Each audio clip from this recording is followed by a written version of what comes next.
Good afternoon, everyone, and thank you for joining us for today's webinar. We are going to get started here in just a few minutes, but before we do, I would like to go over a few housekeeping items with those of you that have joined us in the room.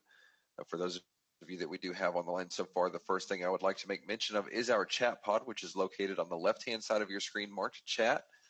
This chat pod will be the best way to communicate with us if you have any questions regarding today's material. All questions pertaining to the material will be retained until the Q&A session that will be held at the very end of today's event. So please make sure at any time of today's presentation that you do go ahead and type in your questions there for our presenters, and we will pull those out and hold them for you, and then we will get them asked during our Q&A session. This chat pod is also the best way to communicate with us should you experience any technical issues. If you do have any technical issues, please make sure to let us know there in the chat pod, and either myself or one of our customer service representatives will make sure to get you taken care of. All of your audio for today's webinar is going to be streaming through your computer speakers, so if at any point of today's live event you lose either your live audio or your live video feed, the first thing we would like for you to do to troubleshoot is simply refresh your web browser and then hit the play button again in the middle of your live feed window. This should refresh both your live audio and video feed for today's webinar. If for some reason that does not work or you experience any other technical issues, again, you can let us know in the chat pod. We also have our toll-free number as well as our email address that are located directly above today's live feed window. Also, we do recommend that you utilize either Google Chrome or Mozilla Firefox as your web browser to view today's webinar if you have those capabilities, as they will give you the best user experience possible. Also below today's live feed, we will be having some closed captions that will be starting here at the top of the hour when we start our webinar. So if you would like to follow along there in the closed captions, you do have that ability. We've got about 6 or 7 minutes before we do get started, just as a few of you have already done. If you have not, can you go ahead and type in your location there in the chat pod? That'll give us some great feedback about our audience and just who is joining us today, as well as making sure that your chat pod is functioning properly. We are going to get started here in just a few minutes, but I will come on once more to go through housekeeping with the attendees that come in over the next few minutes, and then we will plan on getting started at the top of the hour. Thank you for joining us today.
Good afternoon, everyone, and thank you for joining us for today's webinar. We are going to get started here in just a few minutes, but before we do, I would like to go over a few housekeeping items with those of you that have just come into the room.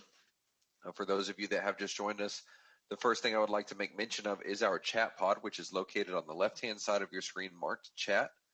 This chat pod will be the best way to communicate with us should you have any questions regarding today's material. All questions pertaining to the material will be retained until the Q&A session that will be held at the very end of today's webinar. So please feel free at any point of today's discussion to go ahead and type in any questions you might have for our presenters. We will pull them out and hold them for you, and then we will get them answered during our Q&A session after today's presentation. This chat pod is also the best way to communicate with us should you experience any technical issues. If you do have any technical issues, please make sure to let us know there in the chat pod, and either myself or one of our customer service representatives will make sure to get you taken care of. All of your audio for today's event will be streaming through your computer speakers. So if at any point of today's webinar you happen to lose either your live video or your live audio feed, the first thing we would recommend that you do to troubleshoot is simply refresh your web browser. Once your web browser is refreshed, you can simply hit the play button again in the live feed window, and that should refresh your live audio and video feed connection. If for some reason this does not work or you experience any other technical issues, again, the best way to contact us is our chat pod there on the left. We also have our toll-free number as well as our email address directly above the live feed window should you want to utilize those methods instead. Also, you will notice below our live feed, we currently have our captions that are running. So if at any point of today's webinar you would like to follow along with the captions, please feel free to do so there. It is the top of the hour, so we're going to go ahead and get started. See quite a few of you have already typed in your location, but if you have not, if you could take a few moments to type in your location there in the chat pod, that'll give us some great feedback about our audience. We have plenty of East Coast and Central. I've seen a few come in just recently from California and Arizona, so we are excited to have everyone joining us from all over the United States today. Again, it is the top of the hour. I'm going to mute my line, switch up a few things on my end, and then we will get started momentarily. Thank you for joining us today.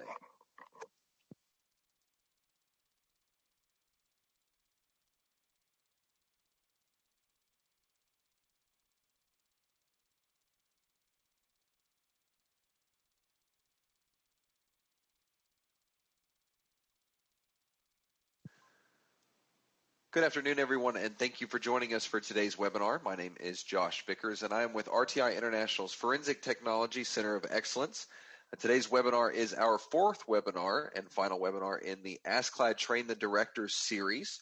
Today's webinar is on the topic of marijuana analysis in a new frontier, two-state laboratory approaches. Our first subject matter expert and presenter today is Ms. Linda Jackson. She serves as the Director of the Virginia Department of Forensic Sciences. She began her career with VADFS in 1995 as a controlled substances examiner. Ms. Jackson has a Bachelor's of Science in Chemistry from Wake Forest and a Master's of Science in Chemistry from the University of North Carolina at Charlotte. She currently serves as on the AskCloud Board of Directors as as secretary, and as a member of the NIJ Forensic Laboratory Needs Technology Working Group, which is FLINTWIG, AAFS, and SWIG Drug. Our second subject matter expert and presenter is Mr. Sean West. He currently serves as the Pueblo Laboratory Director with the Colorado Bureau of Investigation. He began his career in forensic science in 2002 with the Oklahoma State Bureau of Investigation as a criminalist in controlled substances. He then returned to Colorado to work with the Colorado Bureau of Investigation in 2007 and assumed his current role in 2010. Mr. West has a Bachelor's of Science in Biology from the University of Colorado and a Master's of Science in Forensic Science from the University of Central Oklahoma. He currently serves on the board of directors of the American Board of Criminalistics, ABC, and is a member of AAFS and AskCloud as well. Just our quick disclaimer, the opinions, findings, and conclusions or recommendations expressed in this presentation are those of the presenter and do not necessarily reflect those of the Department of Justice. Any products and manufacturers discussed are presented for informational purposes only and do not constitute product approval or endorsement by the U.S. Department of Justice. And now, without any further ado, I would like to hand the microphone and platform over to our first presenter, Ms. Linda Jackson, and then we will hear from Mr. Sean West over the next few minutes. Linda? Yes, thank you. I am getting control of the screen, and I am excited to be able to share some of the work that we have done in Virginia with with everyone who is present. And I know that Sean is also excited to share information about Colorado. So just a quick outline of what we hope to cover in the next hour and a half. I'm going to go over just very briefly a little bit of information about the federal law and definitions that have brought us to this point. We're each going to give a description of the legal landscape in our own states, and then each give a description of the analytical schemes that we are now utilizing on casework. And then there will be hopefully a fairly good time period left for questions. And so there are multiple approaches to, how to analyze marijuana and how to be able to prove what needs to be proved for the concentration of THC. And I certainly know that what we're going to present are just two options, and that there are certainly other options out there. And I know of, a couple of other options that folks are using. And so I just wanted to be clear that we know that this is not the only way to approach this, but we wanted to be able to share. Let's see if I can get this slide to. There we go. Okay, so just to begin, I think most people are familiar with the fact that the 2018 Farm Bill was what was the impetus for all of these changes. And the Farm Bill actually had a lot of information in it regarding industrial hemp. So it did establish a regulatory framework for the commercial production of hemp. And so this is the first time in many, many years where the production of hemp or growing of hemp was legal within a regulatory framework. And so the USDA is putting together their rules for how to produce hemp, and also it allows for states to apply to the USDA for primary regulatory authority under those programs. So states are the reason that states would be interested in having their programs for producing hemp to be approved by the USDA is that allows for farmers to take advantage of certain insurances and that type of thing that they would not be able to get in case of catastrophic loss or something like that if they were not within an approved program. So when the states put together their regulatory program, they do have to have a procedure for testing THC levels in there, and it states that testing must use a method that is post-decarboxylation or equivalent. And so the figure at the bottom just shows the difference between delta-9 THC acid and delta-9 THC.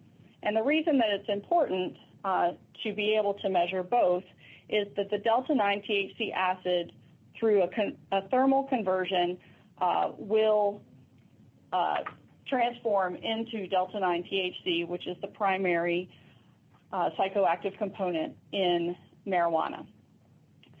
So states must also have a procedure for disposing of plants where that THC concentration is too high. And so that makes it so that if a registered grower is producing hemp, but the hemp has a testing value that is above the legal limit, that would be handled through the regulatory process and not through a criminal prosecution. And so that is why laboratories in the criminal side or the crime lab side don't necessarily have to worry about doing the testing for the regulatory growth of hemp. So also in the Farm Bill, the definition of marijuana removed it in the definition of marijuana. It removed hemp in the Federal Controlled Substance Act, making it so that it was no longer illegal, no longer in Schedule 1. And it did state that states can restrict the cultivation of hemp, but it cannot prohibit the transportation or shipment of hemp or hemp products lawfully produced through the state. So it cannot impede interstate commerce.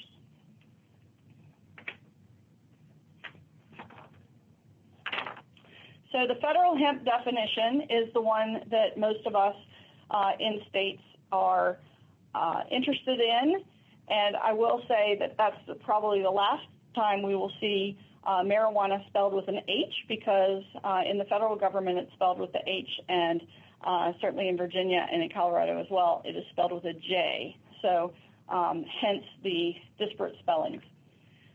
But here in Section 297A, hemp means the plant Cannabis sativa L and any part of the plant with a delta-9 tetrahydrocannabinol concentration of not more than 0.3% on a dry weight basis. And so we are going to now go and let Sean talk about how that has transpired in Colorado. Thank you, Linda. And I want to say good morning to everyone to my west and good afternoon to everyone to the east. Just to start out with, Colorado has a fairly long history with the cannabis plant. And so I'm going to go over a little bit of where it all started. In November of 2000 is when medical marijuana was first passed by the voters as Amendment 20. And now that information is in Article 18, Section 14 of the Colorado Constitution. There was very little in that amendment. It didn't specify the commercial distribution of medical marijuana. And so in 2010, there was some additional laws that came into be, and that passed and created the Colorado Medical Marijuana Code. And then, as most people in the country are aware, in November of 2012, it was Colorado voters passed Amendment 64, and that is the section that created the recreational marijuana in Colorado. And it also, as you'll see a little bit later, created some provisions for industrial hemp. And that information lies in Article 18, Section 16 of the Colorado Constitution. So with that said, I wanted to get into a little more information about exactly what those various laws allowed in Colorado. So back in 2000, medical marijuana, it was titled Medical Use of Marijuana for Persons Suffering from Debilitating Medical Conditions. So for the most part, this is people with various levels of chronic pain is what we're seeing. The rules are for that was that if you had to be 18 years of age, but there actually are provisions for patients that are younger than 18 as long as they had a parental consent. The only thing you needed to do to be able to obtain medical marijuana is you had to get on the registry and obtain a registry identification card, which required you just to go to a doctor which could give you one of these, and then they could recommend marijuana use for your debilitating condition. The rule also has that you could have no more than 2 ounces of usable marijuana, and you could also grow your own plants, but you can have as many as 6 with 3 or fewer that are mature and flowering. Recreational marijuana had a slightly different rules to it. It follows more like alcohol. They talked about it a lot, like they were going to tax it like alcohol. So it requires people to be 21 years of age or older, possession of 1 ounce or less of marijuana. Similarly, it has no more than 6 plants with 3 or fewer mature and flowering. And in this case, municipalities can limit retail marijuana stores. Now, something to note with the medical marijuana is because the doctor would recommend these, if you had severe, or they deemed that you needed more plants, they could actually allow for more plants than what was written and suggested. They could do, for example, they could prescribe up to 99 plants. And then in Colorado, you're also allowed to be a caregiver of a person with a medical marijuana card. So if you're a caregiver and let's say you have 5 patients, and each one of those patients was identified as being able to grow up to 99 plants, then me as their caregiver could in theory grow up to 495 plants.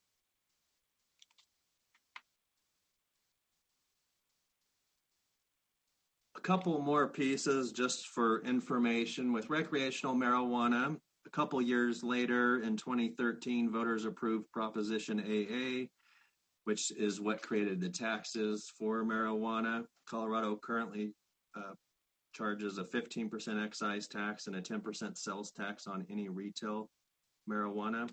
And the intention of those taxes was for the regulation of the marijuana industry and for constructing public schools.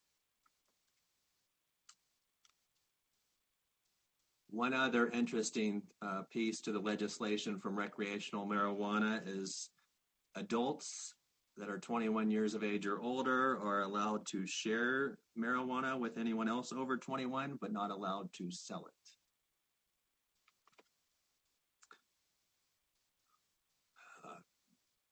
As Linda pointed out earlier, Amendment 64, the definition of marijuana, we put the J and the H in here, but this is the first time where we see the language where the marijuana definition does not include industrial hemp. And this leads into the next part of this talk, in that Amendment 64 also allowed for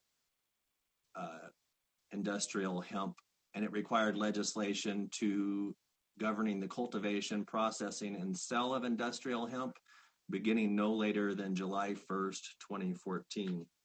So with that legislation that passed in 2012, it allowed for recreational marijuana that could begin to be sold as of January 1st of 2014, and industrial hemp could start as soon as July 1st of 2014.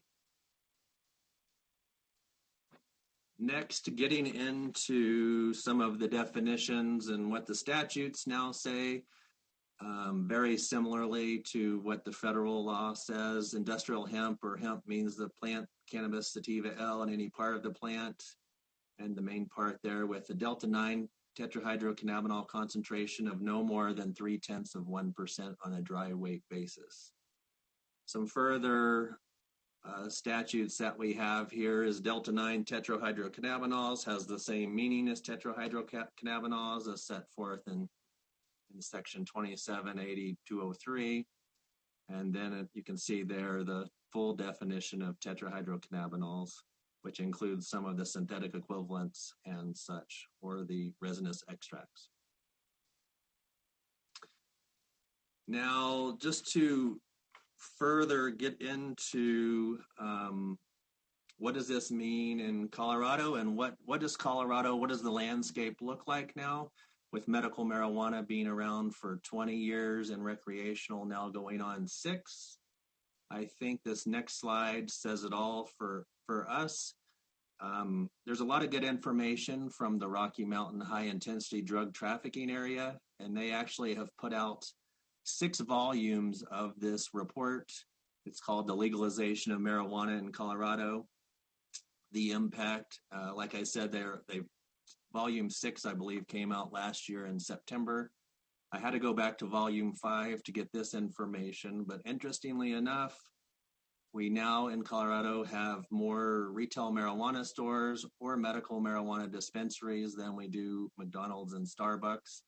And from that graph, you can tell if you added them together, we have more than those two combined. So in Colorado, marijuana is fairly common in various jurisdictions.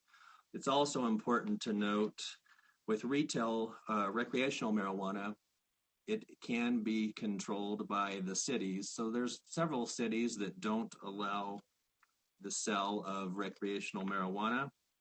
Those cities, though, don't have the same control over medical marijuana. So what we tend to see is that, for example, a city like Colorado Springs, where there is not a large amount of recreational marijuana, that county does have the largest number of registrations on the medical marijuana side.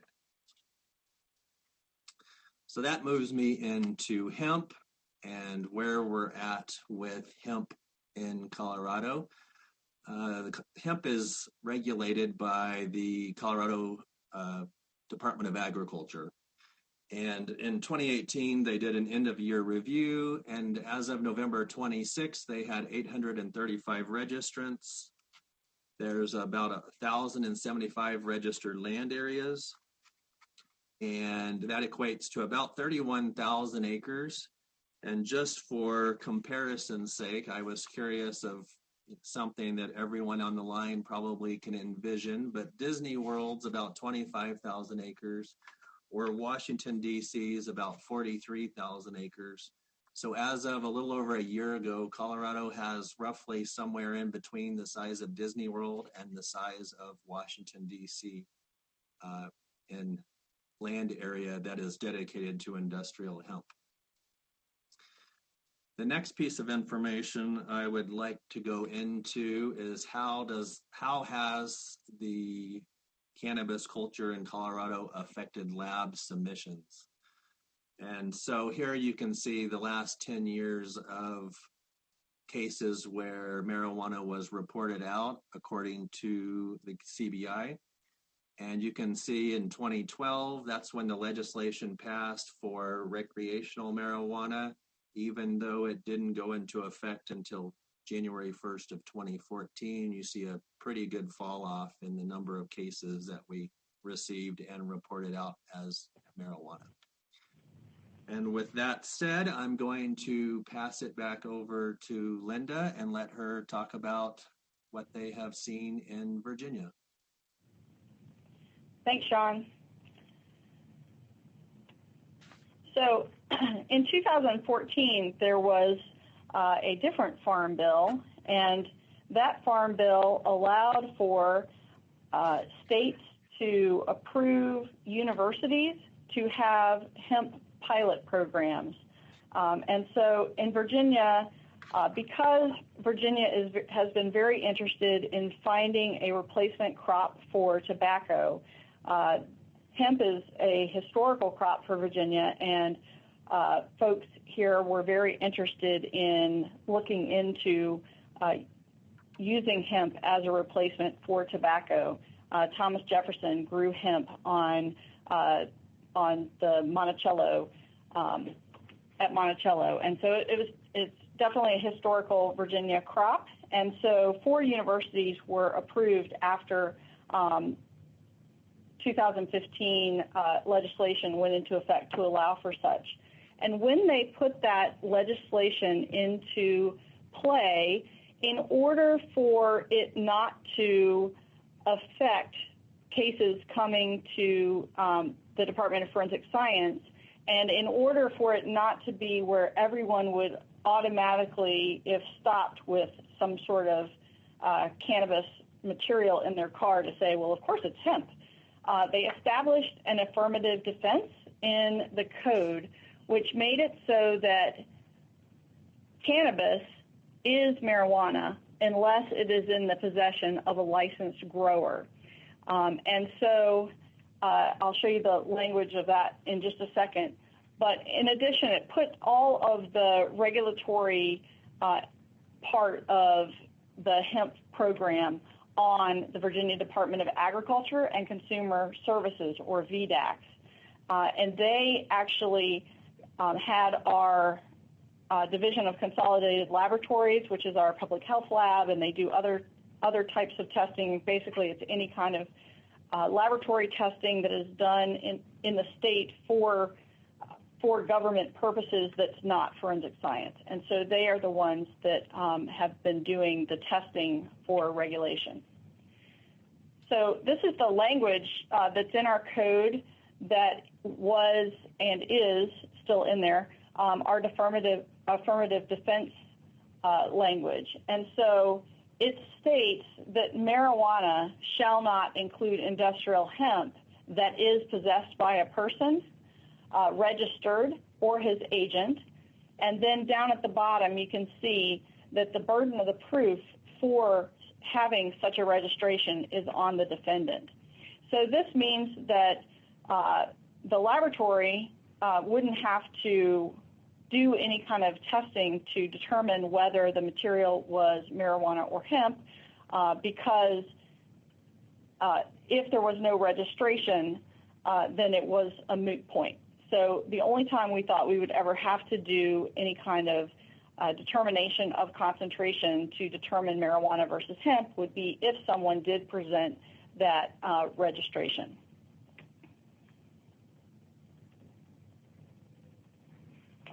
So after the 2018 Farm Bill was signed, our legislative session is January, February, and so not weeks afterwards, a law was passed in Virginia with an emergency clause, meaning that it was in effect as soon as the governor signed the legislation.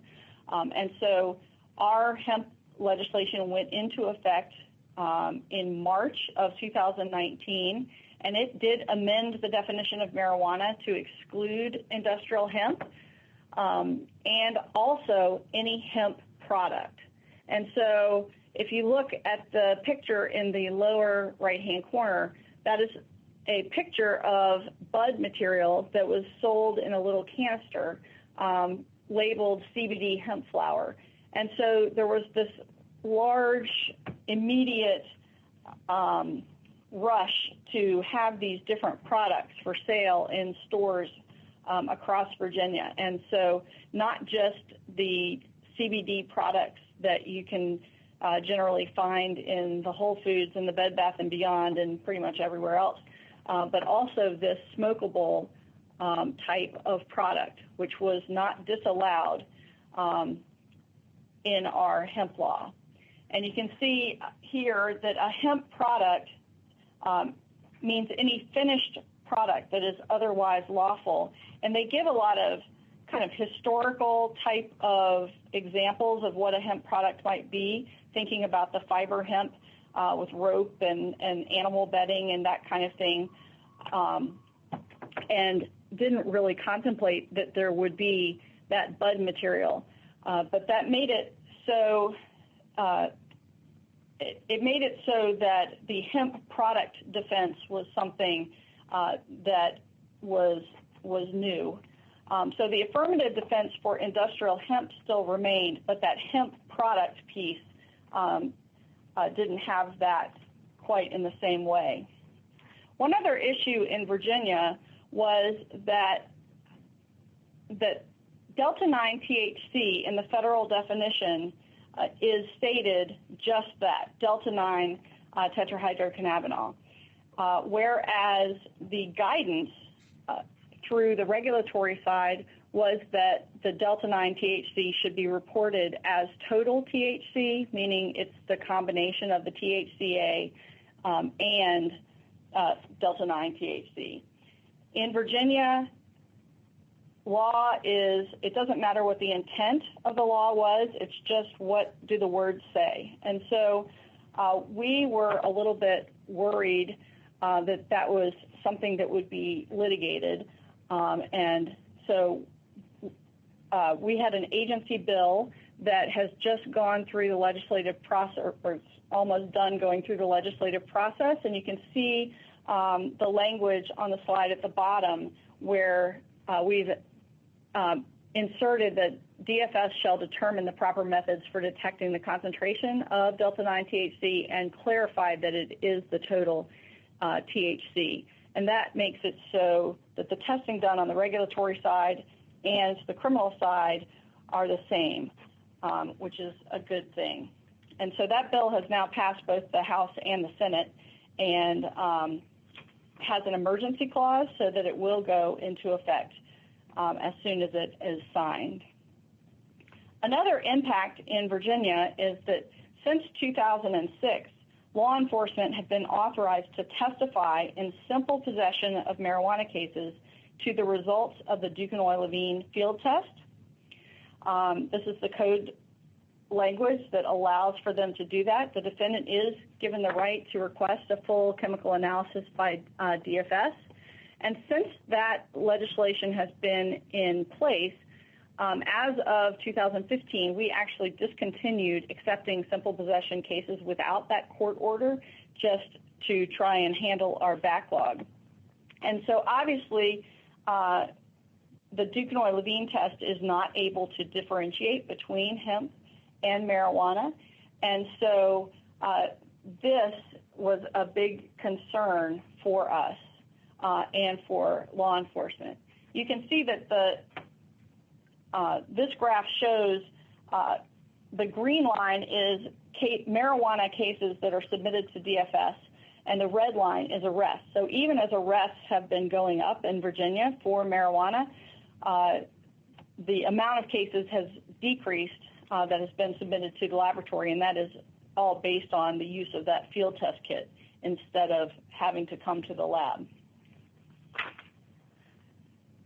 So because of the use of field test kits in Virginia, we were very interested in being able to provide law enforcement some tools so that they could help differentiate not only marijuana and hemp from just, a normal evidence point of view, but also these smokable hemp products as well. And so we were very interested in looking into the 4AP color test, which had been used in Switzerland. It was developed in Switzerland. They had their hemp laws go into effect a few years earlier. Their legal definition is 1% THC instead of 0.3%. And so we looked into the test that they had developed, and we actually had been looking at it for a little while and then began collaborating with the Special Testing Lab of the Drug Enforcement Administration and did a lot of testing together so that we could do interlaboratory studies, and that was extremely helpful being able to do that with them. But we felt that providing law enforcement these tools was important, and so we not only tested the reagent within the 4AP test kit, but we also did a little bit of validation of the kit itself just so that we could prepare appropriate instructions for law enforcement on its use and make sure that they were aware of any limitations of those test kits. And so the link that is on the slide is to our website. And from that website, you can find several memos that we sent out to law enforcement to make sure that it was clear how to use the kit, and also that the Duquesnoy-Levine kit was not able to differentiate marijuana and hemp under the new definition. We worked with our Department of Criminal Justice Services to find some grant funds to be able to purchase about 16,000 of these kits, and we distributed them to law enforcement across the Commonwealth for their use. The training video that was made, it is available on YouTube, and the link is also found on that web page on the slide. The biggest thing that was a challenge with these kits is that when we originally started looking at them, all of the information that was provided by the distributors of the kits indicated that this was a 1% test, or that it could tell when a sample had greater than 1% THC. And we found through our testing of not just the kits but the reagents themselves that this is absolutely not the way the test works, that this test works to indicate a material that is THC rich or that is CBD rich, and it works on the ratio of those two compounds, so that when there is a greater concentration of CBD, it turns pink, and when there is a greater concentration of THC, it turns blue.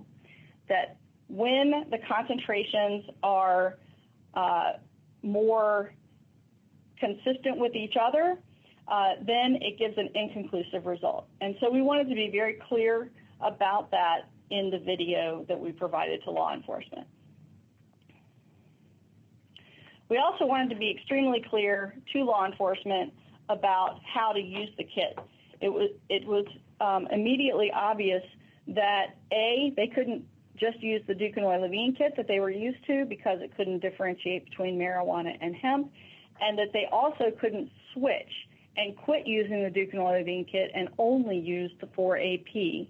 And that is because the 4AP does not identify marijuana to the exclusion of all other compounds.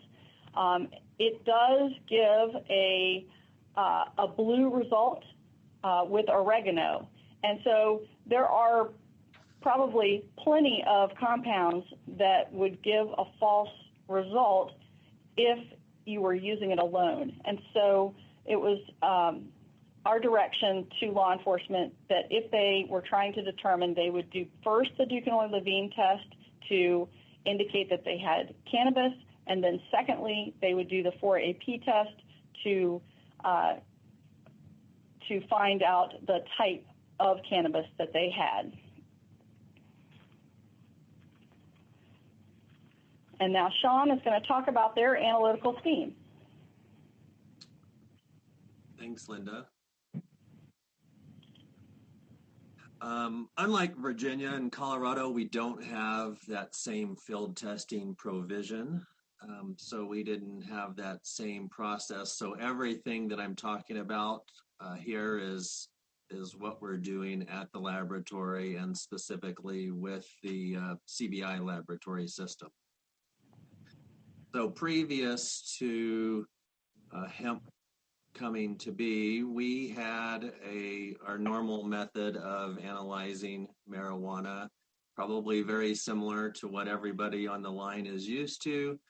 We were following the SWIG drug recommendations, which required a microscopic examination, and then sometimes we would just do a Duquesnoy and could report that out as marijuana.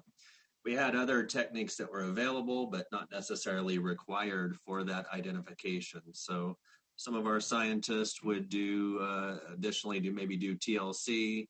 Some of them would do GCMS and identify some of the cannabinoids, generally in particular THC. But it was just pretty simple, and what most of the country, from people I've talked to, were doing at the time. And then we're to where we're at now, and I have our website on there. All of our procedures are on our website, so I don't go into a ton of detail on all of these, but you can pull them up from there.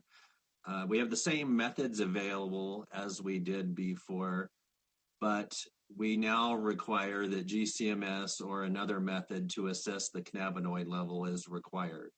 And that is the new requirement in the SWIG drug recommendations that came out last June.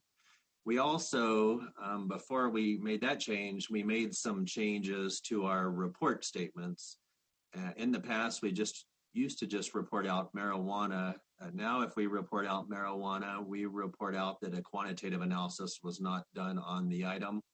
We also have the ability to report out tetrahydrocannabinols or any of the cannabinoids that are on there that we've identified, such as CBD. One other thing that we've tried out, and we haven't we found that this statement actually created some problems for law enforcement. We decided to go out and report out a major cannabinoid. You'll notice in this report statement that it doesn't actually say anything about marijuana on there. First few times we sent this out, we actually had some agencies call us and say, what does this mean? So we're actually looking at doing some clarifying of that and probably reporting it out as marijuana, where GCMS has identified certain cannabinoids. We also have the ability to do the major and minor. We found that to be useful to not have to get into a issue where we actually need to do a formal quantitation on a plant material. We've had examples of this where we have a registered hemp grow, or at least we had a particular case where there were items that were stored in a storage shed in the town. The police got involved because of the odor of that storage unit, and they had paperwork that showed that those plants went back to a particular registered hemp grow, but there isn't any necessarily direct link to that, so law enforcement was somewhat suspicious. They submitted them to us. We did the analysis, and we did in fact find that just a qualitative analysis and using GCMS, we were able to see that CBD was the major cannabinoid. And this information was enough, even though we didn't go down to an actual percentage of THC, that the law enforcement agency and the district attorney's office was good enough based on the information they have not to want a full quantitative analysis completed on that item.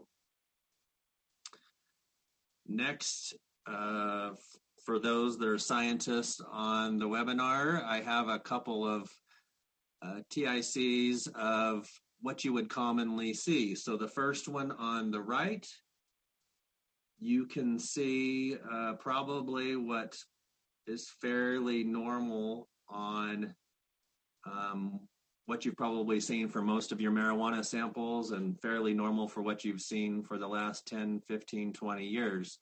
You have a very small CBD peak, a very large THC peak. You got some other cannabinoids down there, CBN and such. What we started seeing in Colorado a few years ago is we started seeing samples that looked like this.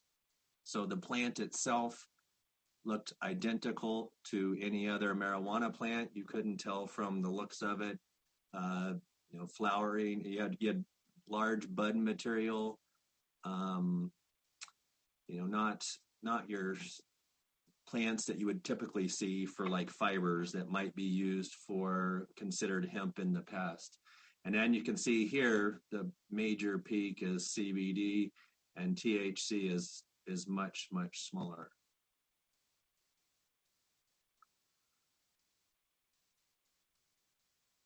So we did, though, with the 0.3% or less, we did know that we ultimately had to be able to figure out how we were going to move forward with quanting those particular cases. So in July of 2018, we went out and purchased HPLC with an ultraviolet visible diode array detection. And over the second half of 2018, we went through an extensive validation of the method to be able to perform quants on plant material. We officially went online with that method on January 1st of 2019. And I can say from the numbers, now that we're in 2020, in 2019, we actually only performed quantification of 20 items from 11 cases. I do have some interesting information on those items. Of those 20 items, and you'll see a little bit later, but our quant method, we're able to give a number we go from 0.1% up to 10%, and then we We don't report anything. We'll say greater than 10% or less than our lower limit. Of those items, we had 2 of them that were less than 0.1%. We had 12 of them in the range between 0.1 and 10%, and we had 6 of them over the 10%.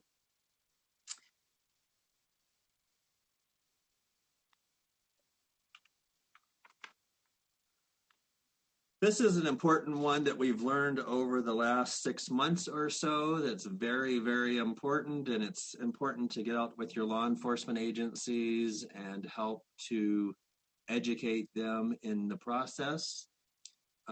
What we learned very early on is some agencies would hardly ever be submitting things wanting a quant. Other agencies wanted it on every case. And we started having some discussions with these agencies, and we learned from a lot of the officers out in the field that a lot of times when they go back into a house and we have an illegal grow, most of the time the person there would immediately make a claim that it was medical marijuana. And this probably refers back to the slide that I mentioned in the first section, where, if you're a caregiver, you could possibly grow hundreds of plants. So this is the claim that we had most of the time, and that claim was good enough for most jurisdictions to be able to get that through the process, and we didn't need to quantify it.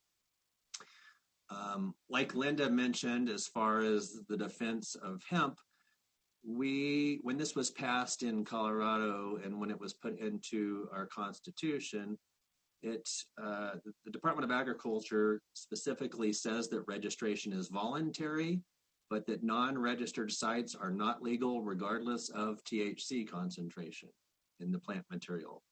So this has been useful, and we actually had our first case that just finished up in January of this year that actually used this information and the legal argument to allow a case to get prosecuted without us needing to go in and actually do a quant of the plant material.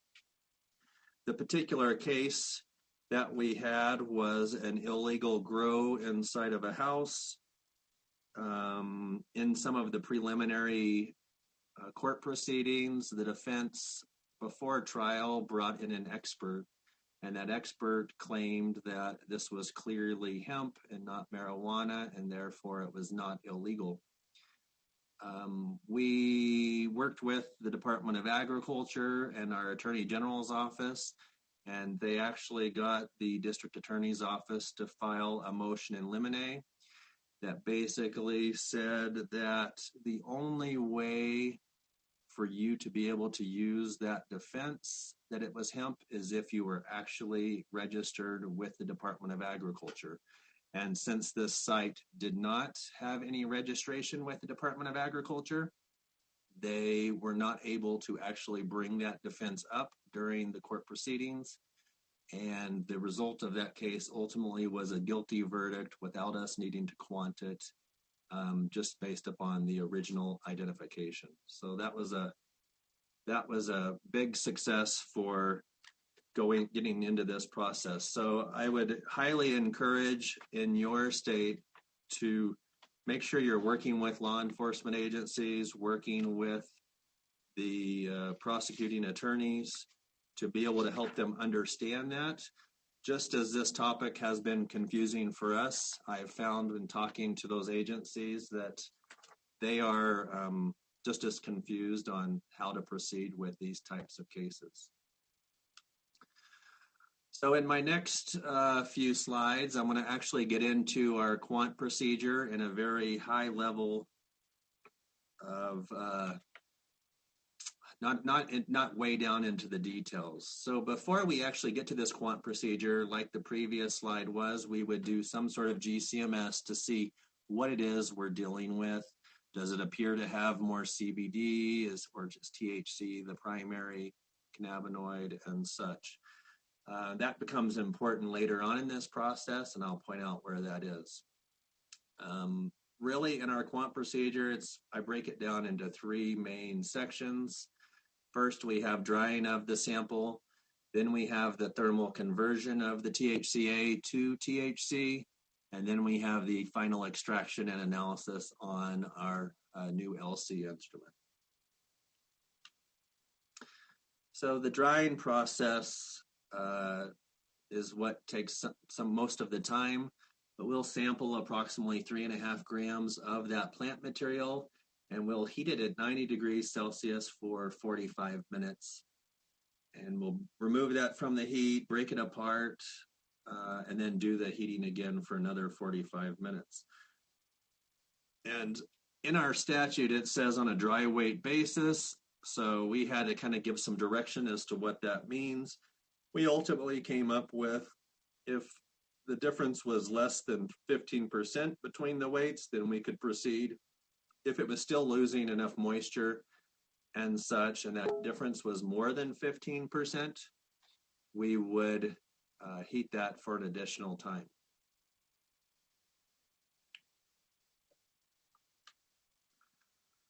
The next section is the thermal conversion.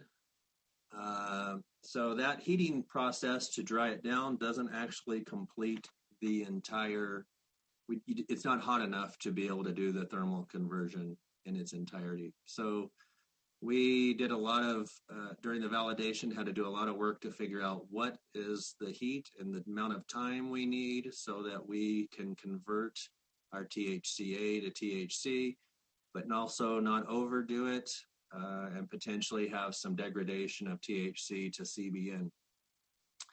So we would take that dried plant material, and we actually started using disposable grinding chambers. These work really well because you can use them for your one samples, and with the resinous and stickiness of those materials, we just kept them with the item, and they stay with the evidence forever and don't get used, and we don't have to wash things in between samples. Then we would do a GCMS profile, and we would weigh out appropriate samples. And this goes back to what I was saying. Our linear range that we quant to is from 0.1% up to 10. And we actually break that into two different groups based upon how much of a sample size we take at this point. If it's high in THC, we'll take a smaller sample size, about 25 milligrams, and that will actually be able to quant it out from 1% to 10%. And if it's very low in THC and higher in CBD or other cannabinoids, we'll take 250 milligrams. So that decision gets made at this point. We'll then take those samples, we'll heat them up at 145 degrees Celsius for 30 minutes and allow it to dry, and then we move on to extraction. The extraction and analysis is fairly simple. We use 5 mils of methanol. We prepare all of our calibrators and controls. As I mentioned, I'm not going to go into all those here. You can find them on our website and see the makeup of all of those. We do, I will say we do a 13 cannabinoid mixture. We also add in our internal standard. We filter it out, and then we run the sample once pre-decarboxylation, and then we do it in duplicate after the decarboxylation. So the next few slides actually have an actual case from one of those 11 cases or 20 items that we analyzed in 2019. So here we have our TIC. You can see in this case we have CBD and THC present. We don't actually quantify the CBD here, so I can't say exactly what percent CBD this is. You'll see a little later that this THC ends up being, in the 7 to 8% range. So based upon this amount of THC and what we're targeting is what we would decide on how much we're going to be moving forward for our analysis. So here shows our standard mix. So we have our internal standard, and we have the 13 other cannabinoids that we have in there. We have various ones that are seen in most plant samples. We do have CBCA. We have the acid versions of several of them. We have Delta 9 THC. We also have the THCA. We have CBD right here, CBDA. Here's the Delta 9 THC. Here's the THCA over here. So that's in our standard mix.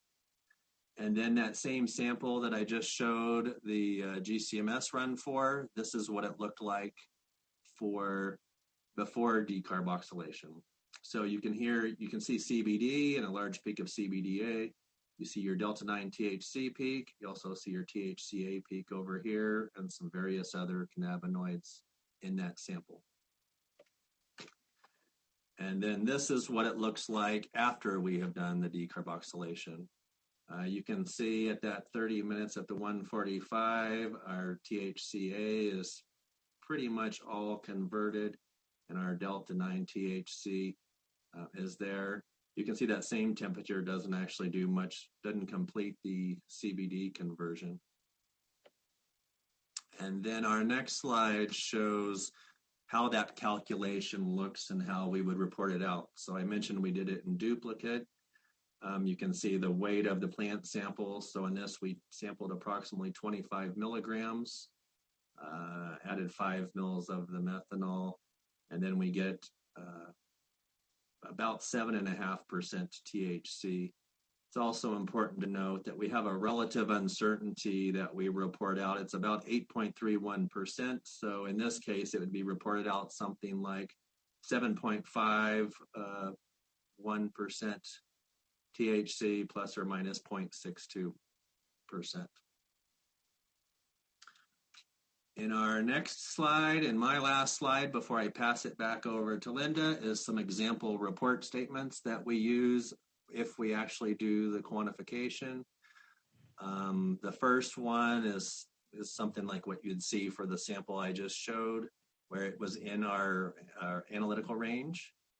The second bullet point is for ones that come up greater than 10%. I actually have a funny story where in one of the cases we testified in, the defense argued that we weren't doing a good enough job because we didn't know how much THC was in the sample.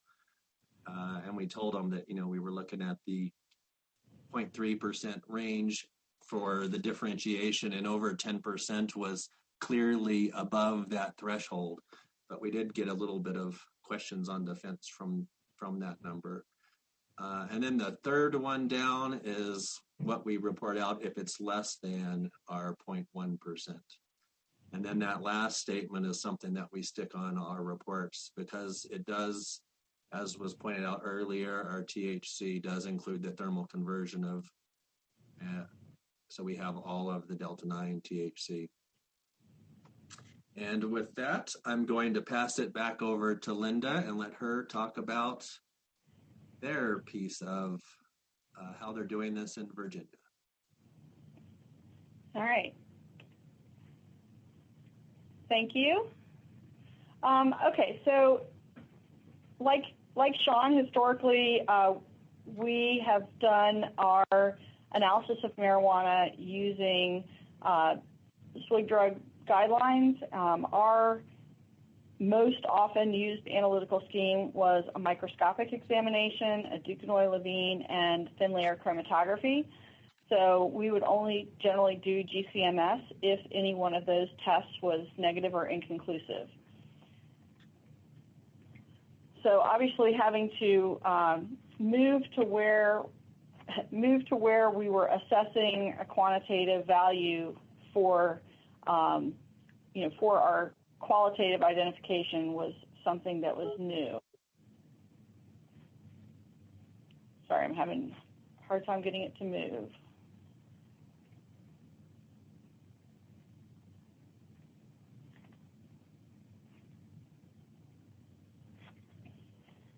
All right. So as I indicated before, we had looked into the 4AP color test to look at including that into our analytical scheme in the laboratory. So on the left, that is a list of the types of testing that we did during the validation period. We were lucky in that we had access to several sources of known samples. So one, we were collaborating with the DEA Special Testing Laboratory so that we could analyze samples sort of concurrently, but we had access to samples from that Division of Consolidated Laboratory Services across the street from us that had done the hemp testing for the agriculture program. And so they had quite a few samples left that they had previously analyzed. So they were processed in that they had already had the conversion done and had been dried and ground, but they had also been quantitated for CBD and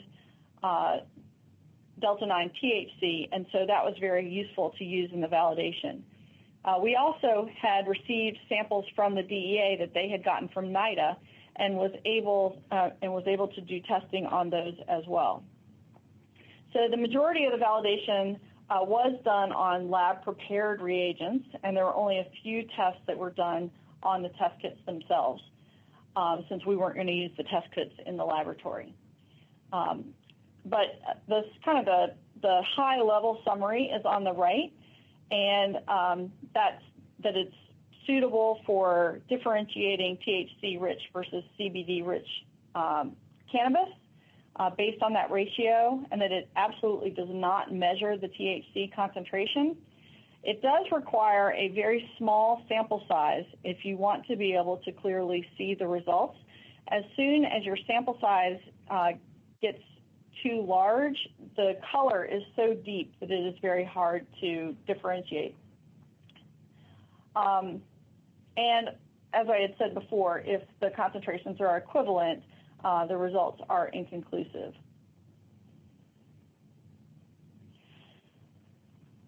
So on the right are the list of individual cannabinoids that we used in the validation study of the 4AP test.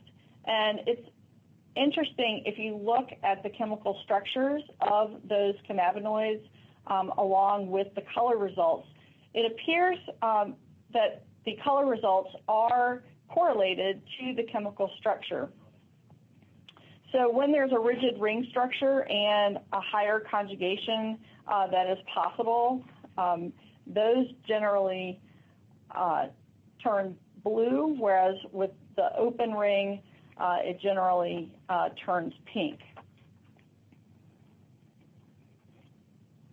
We did find, just real quick, we did a study, the procedure here has you starting with one reagent and then adding reagent B.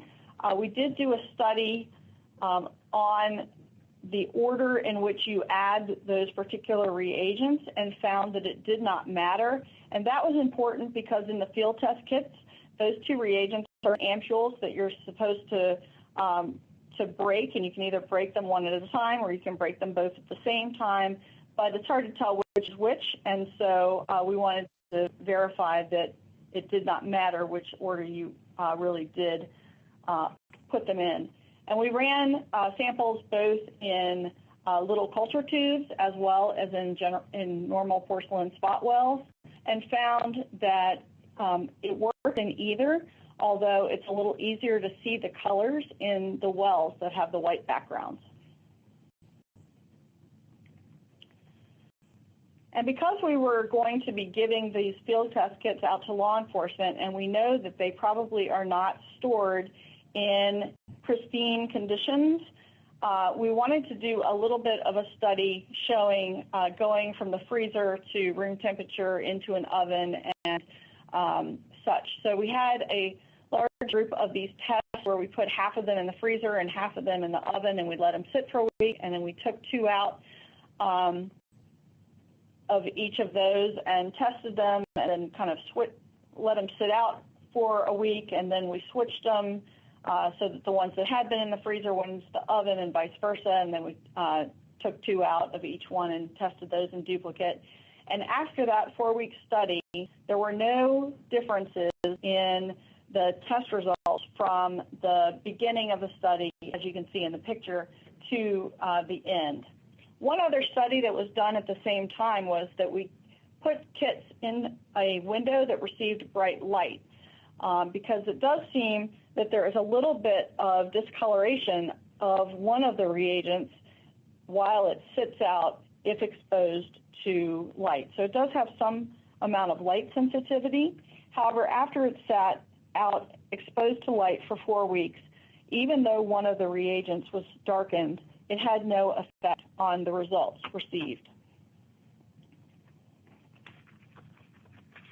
We also looked at thin layer chromatography with some of our known samples that we had.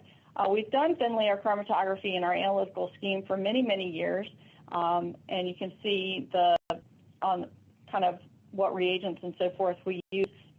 Normally, we do not use PET ether. It's allowed, but normally either hexane, N-hexane, or methanol are used as extraction solvents for plant material.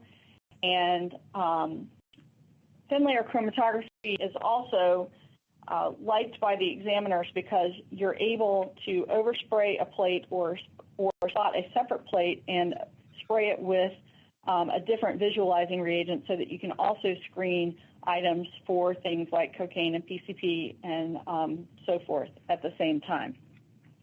So examiners have a great comfort level in TLC and found that it was helpful being able to see the 3 main cannabinoids that are normally seen in plant material. The CBD, which is orange, and the top spot, the THC, which is red and in the middle, and CBN, which is a little more purple and underneath. And also it's always interesting to see at the very bottom when you have a red spot, that is generally due to the acids.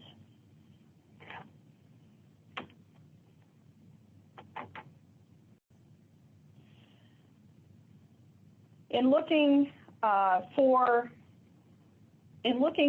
a way to assess the concentration, the DEA started working on a method where they were looking at this 1% kind of yardstick method, where they wanted to see if the sample had a greater concentration than 1%. And if it did, then obviously it's more than 0.3%, and so they could just go on. And so we liked that idea of a method where you could, for the majority of samples, have a fairly quick way to assess whether you met a concentration threshold without actually measuring a specific concentration for reporting. And so we, as I've said, collaborated with them and did an interlaboratory study where we shared samples with this as well. The method that they developed, we looked at that, and because we have different instrumentation and our laws are a little bit different, we've landed on a slightly different method. I know Sandra Rodriguez-Cruz had talked about their method very well in a previous RTI webinar, so I'm certainly not going over that. But again, we did use the samples where we had known values from the agricultural samples. We also got some freshly harvested samples from that first crop of hemp that was grown in 2019. We had 10 samples that when they went to take the samples for the harvesting sampling, they took 10 extra samples for us so that we could use those in our validation. So this method is good because it provides the identification of the cannabinoids so that we know which cannabinoids are present, and it gives us this quantitative assessment, but it obviously is not measuring a specific value, and it is measuring the total delta-9 THC, although as Sean kind of talked about with their development of making sure that their conversion from THCA to THC was a total conversion. It is well known and documented in the literature that if you are doing that conversion solely in the injection port of the DC, it has an efficiency more around 70%, because you think about how long that sample is actually in the injection port before it is swept out or onto column, and it is, it's very quick, and so it just doesn't have the time necessary to do a full conversion.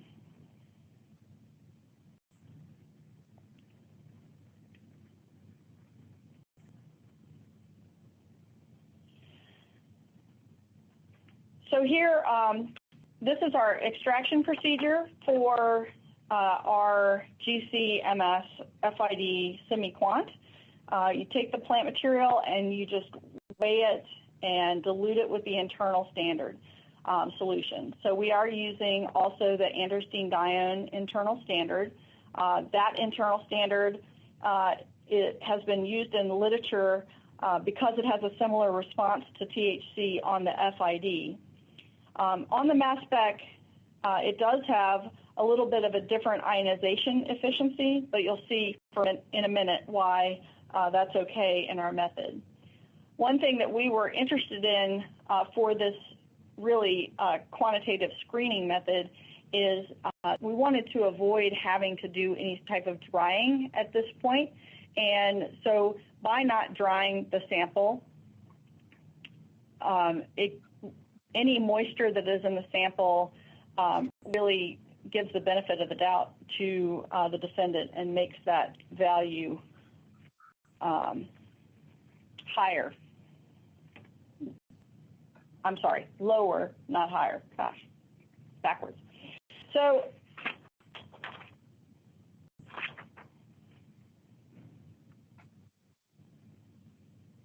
sorry, it's gone.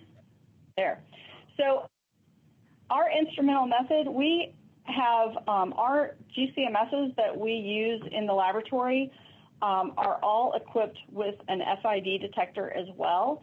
And so generally we have 2 columns that are put into the injection port, and 1 column goes to the mass spec and 1 column goes to the FID. And so we evaluated this method on both the mass spec and the FID when we began. And so you can see we have a 15 meter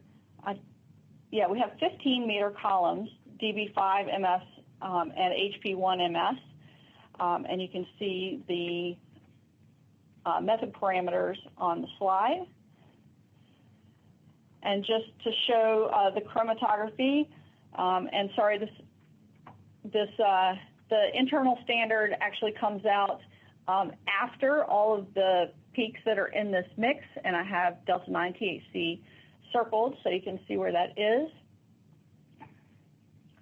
And so the first one here, this is the tick, so this is from the mass spectrometer, and the second is from the FID. And so we were interested in looking at the mass spec tick information as well as the FID information, both peak area and peak height, to evaluate which would be the best to move forward with. And so we did those reproducibility experiments on both, and we found that using known samples that our percent RSD was much lower when using the FID peak areas to create the ratio between internal standard and delta 9 THC peak than when we used the mass spec peak heights, which was what was being used by the DEA. It's not surprising that the percent RSD would be lower with FID, because when you are looking at peak shape for the mass spec with a tick, generally because of the scan rate, you have very few scans across the peak, meaning that your peak shape is not very well defined. Whereas the FID, it's collected more smoothly, and therefore you have a more Gaussian type peak, and therefore you have more reproducibility when it comes to integration. And so therefore, because we had these instruments already set up this way, we decided to move forward with FID peak area ratios, and that's what we validated for our method. So we started out looking at 1% standard as our daily standard, as well as our QC check, where 1% was going to be our administrative threshold or our yardstick. And so all of the examiners in all 4 of our laboratories did analysis using our 1% standard, and we looked at those and got good results back. However, we then, in thinking about this further with the attorneys, wanted to make sure that we were in a very good position if there was the question about if in Virginia it was considered appropriate to measure total THC and not just delta-9 THC before this law that before this bill went through the process that we had in play that I showed you earlier.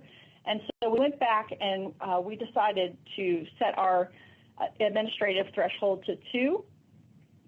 And so folks reran with a 2% solution for that when we went and we did the verification amongst all of the examiners in all 4 of our laboratories.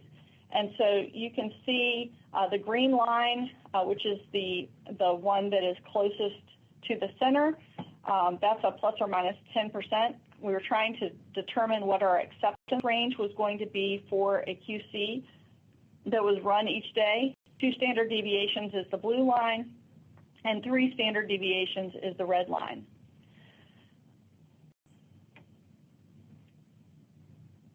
So what we decided was that we would use the 3 standard deviations as our THC control acceptance criteria.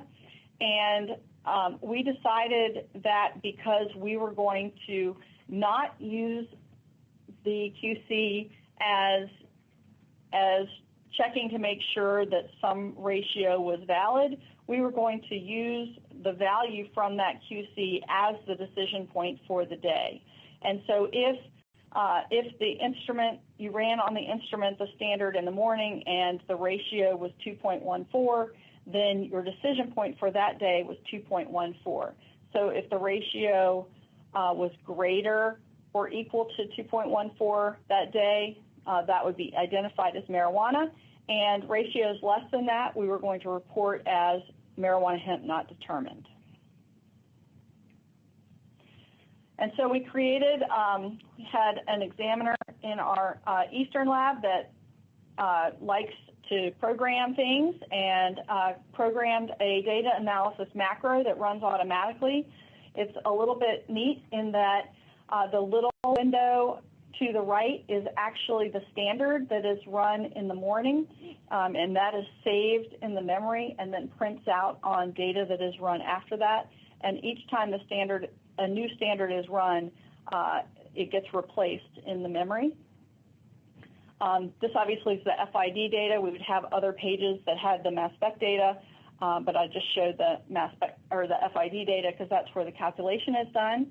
And you can see down towards the bottom that it calculates the THC to internal standard ratio, and that is from the area counts, and then also brings up the saved THC to internal standard ratio that was from that latest standard that is displayed in the window. So our current analytical scheme for analyzing all marijuana or all plant material that is suspected to be marijuana is here. And initially, as I had stated, we were hoping that with the affirmative defense that we were not going to have to run this semi-quant method on every plant material sample. But because there's just been general confusion and different thinking about how marijuana should be handled moving forward, there were cases that were being thrown out of court if we had not done any assessment of the concentration. And so therefore we decided that we would rather go ahead and just do that assessment up front. So all plant material samples are now being run through this scheme, and so we're doing the microscopic. It is optional to do the 4AP, but we are all doing thin layer chromatography still, and then the semi-quant method. And if the threshold is, if the ratio is above or equal to 2, we're reporting that as marijuana, and if it is below 2, we are reporting it as cannabis. Not determined, and we have a statement about resubmission if a quantitative method is needed. So we did also some validation using those samples that we had of the full analytical scheme together, and here are the results from that. And it is interesting because there are some, samples that had both CBD and THC in them, and it's interesting to see those agricultural samples that are listed 1 through 21. Those all came from DCLS, and so those were ones that had tried to be hemp, even though the ratio might be above what you would think it would be if it was actually met that 0.3% THC threshold. So since we have put this, the screening method online with the GCMS FID, for samples that we have reported out as marijuana, the ratios have averaged between 10 and 14, just FYI. It is important to remember that that method, it's not a quantitative method. There's been no linearity studies that were done over the concentration ranges that you would expect for marijuana. It's really only been characterized right around that 2% standard threshold. And so it's important to think about speaking in ratios and not in percentages when talking about results such as that. So this is our report language that we've been using. This is just a regular plant material where we have called it marijuana, and then we've wanted to be very clear in case someone did want to argue about the total THC measurement. We've been very clear how it was that we measured that and stated that the resulting THC concentration was greater than 0.3% by weight. And I don't actually have, and I apologize, I don't actually have a link for where our SOPs are located, but actually on this slide at the bottom, it says that current methods can be found in the Controlled Substances Procedures Manual, and that gives the website of where you can find the manual. And these methods are published there. And this is the example of the report language if we are calling it cannabis, meaning that we are not determining whether or not it's industrial hemp or marijuana. And so we're being clear that the concentration was determined to be below the administrative threshold.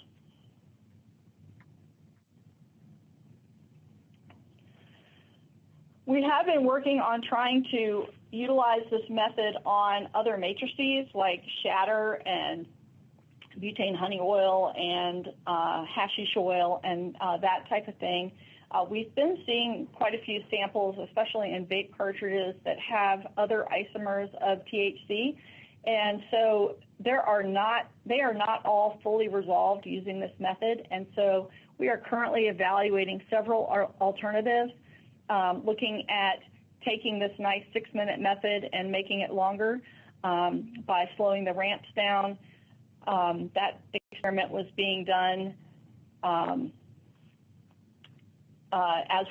it's being done this week. We've been looking at 30-meter columns since we normally use 15, and also looking at an HP 35 as an alternative stationary phase to try and figure out what the best scenario is for being able to separate these particular other isomers for these other matrices where they seem to be present.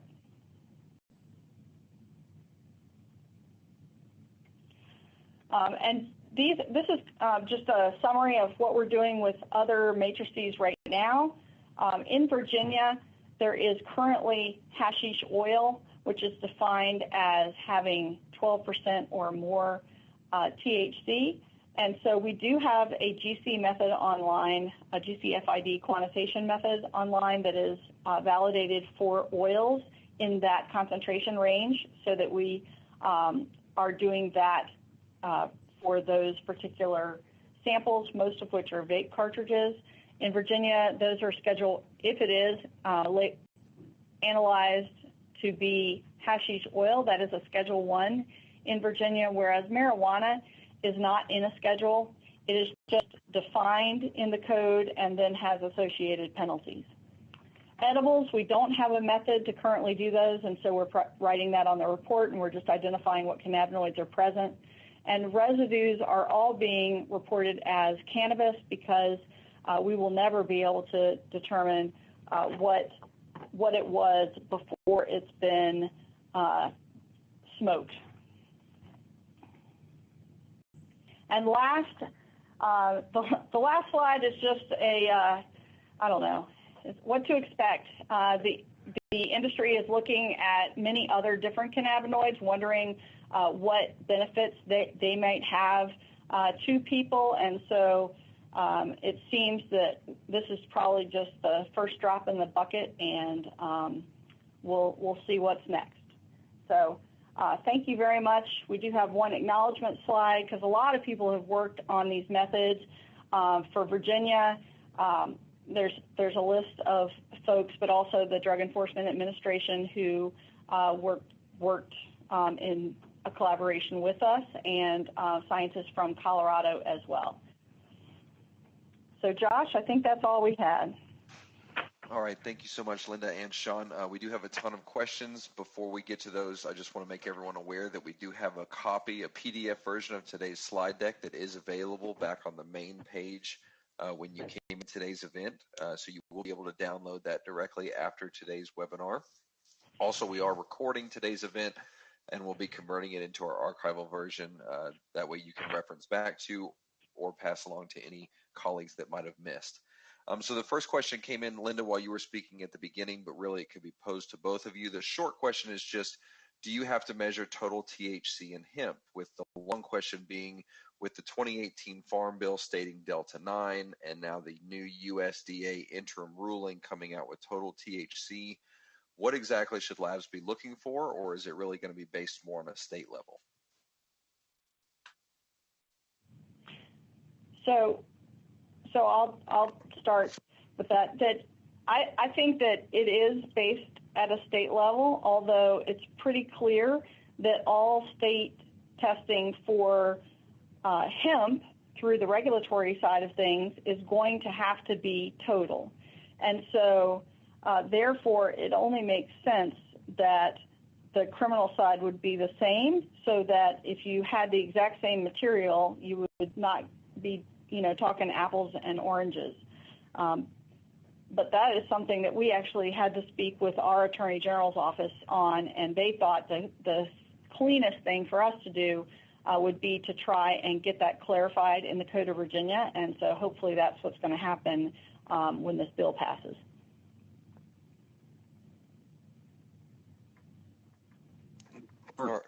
For Colorado's sake, I think I agree with Linda. I think it's going to be on a state basis, but I do think the USDA's direction was the total THC, although it does leave some gray area for doing a quant and doing the calculation and doing that through the math as well. All right. Sean, one came in directed for you. If possible, could you briefly speak about the laws for DUI of cannabis in Colorado? Does the prosecution have to prove impairment? So toxicology is not my specialty, but we do have it here in this lab, and I've learned a lot about it over the last few years. For THC in Colorado, it's different than alcohols where you have a per se limit. For THC in Colorado, it's a permissible inference, and so that is 5 nanograms per mil. And that's more of a jury instruction. It's not necessarily if you're over that limit, then you are considered impaired. So it's really up to the jury. I can say we've had cases that have gone to court and people have been well above that limit and they've been found not guilty. And we've had other cases where they're slightly over the limit and they've been found guilty. So it really depends and varies across the board. All right, so this one really can go to both of you again. When looking at ratios of THC for CBD, has any work been done to see if extraction efficiency of solvents or GCMS response for the compounds can change the ratios on the same sample, such as different tests provide different results? I can start off with that one. We didn't do a ton of looking and evaluating various extraction solvents, although I've seen some information of some different solvents and even some combined solvents that may work better, and I'm sure we'll look at that in the future. What we did consider and what's important to do there is that it's just a straight solvent extraction and not an acid or base extraction that could preclude some of those acid compounds in that group. We did for GCMS specifically did look at and prepared some spiked samples of CBD and THC to see that response, and they are pretty straight, pretty even. If you have a 1-to-1, those peak heights are pretty close to the exact same, with some slight variations just due to the GCMS's ability to reproduce some of those results. I would just add that since we haven't done an exhaustive study on that either, in that really the only compound where the concentration is important or for the definition is delta-9 THC, and so really looking at the extraction efficiency of THC has been the main focus. All right, so we have close to the same question from two of our attendees. Linda, you were touching on this at the end, and Sean, maybe you can touch on this as well.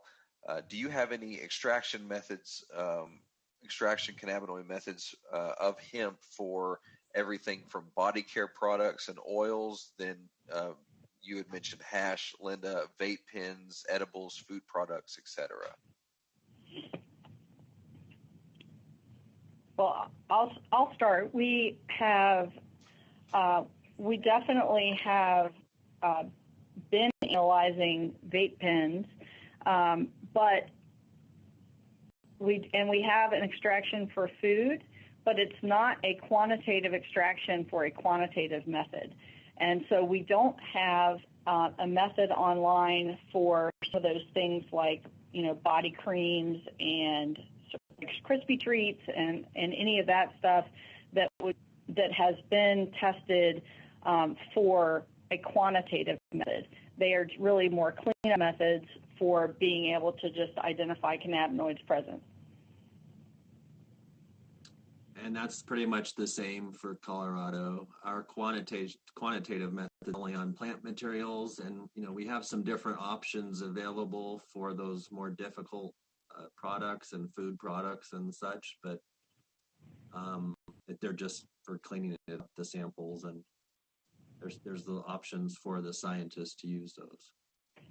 No, and that's why we're reporting for those types of materials, we're reporting that we are not able to do a quantitative measurement at this time because we don't have a method that is validated.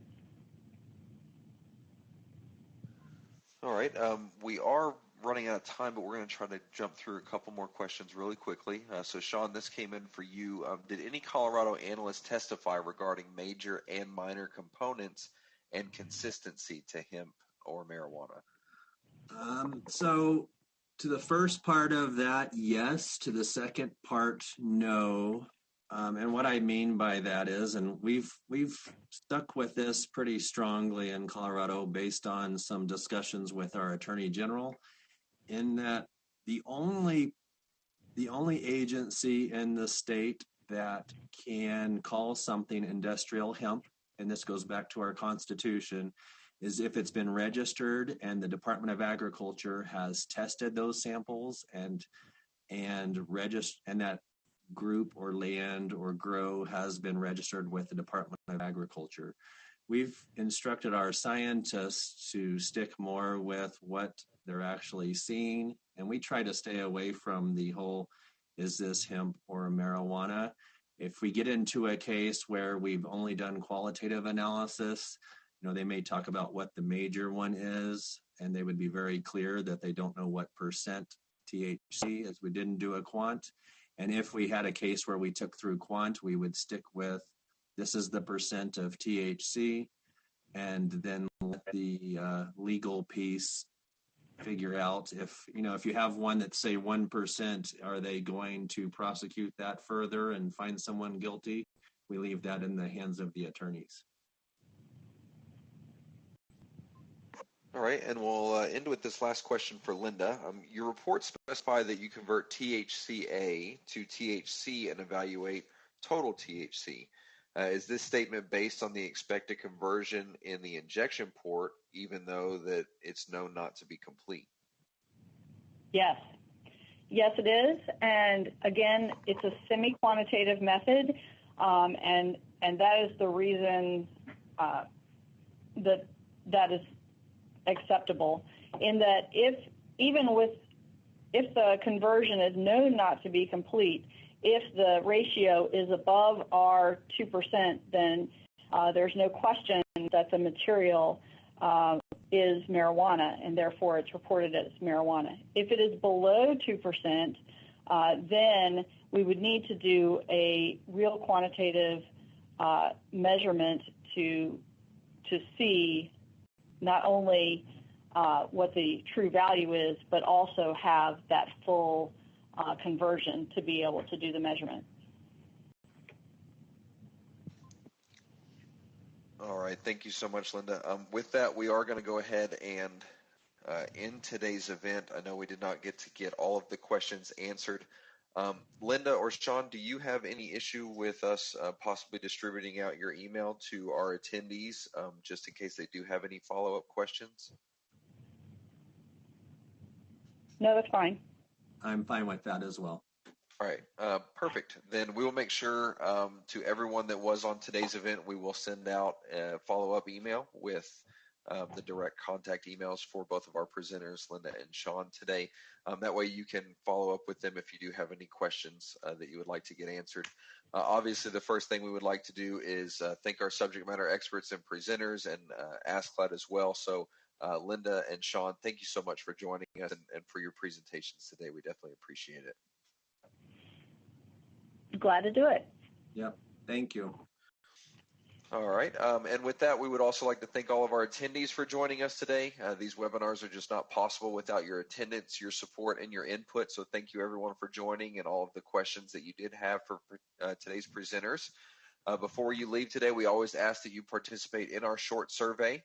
You'll find the word survey directly underneath on the right-hand side below our closed captions. Once we are finished, you can simply click the word survey. It will open up a new window for you, and you can run through our quick customer satisfaction survey. Everything that you submit is vital information that we do use to make sure that we are providing you with the best webinar experience, as well as adjust any content and the way that we disseminate that out to you, our audience. So your feedback is always appreciated. Again, we do want to thank everyone for attending today. We have recorded today's event. We will be converting that into our archival version over the next few days. Also, you will be able to find a PDF version of today's slide deck back on the main page, so make sure you do download that before you leave today. You will also see coming up momentarily in the chat pod, Tyler will be posting links to all of our social media outlets, LinkedIn, Facebook, and Twitter. You will also find links to our website where you will find all of our no-cost webinars, events, reports, and success stories that we are putting out, as well as our link to our podcast. If you have not followed that, please go ahead and start listening to all of our 8 seasons of podcasts that we currently have available. Again, thank you everyone for attending today. Thank you, Sean and Linda, for your presentation, and we look forward to seeing everyone at our next event. I hope you have a great afternoon.